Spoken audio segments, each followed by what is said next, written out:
Останах много по-впечатлена от Абу Даби, отколкото Дубай и ето защо. Обикновено, ако пътувам до някой нов град, обичам да съчетавам културата с интересното и модерното. Дубай е безопасен и уреден град, това го признавам.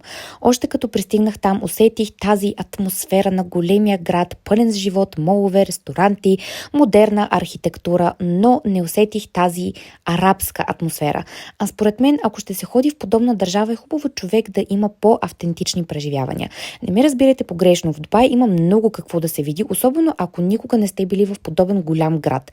Но според мен е място, където можете да опитате предимно от лукса, заведенията, моловете и модерното.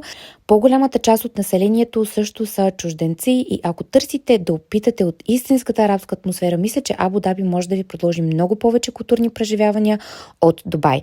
Знам, че в Дубай има и стар град, в който аз не отидох, но централен Дубай за мен е предимно лукс,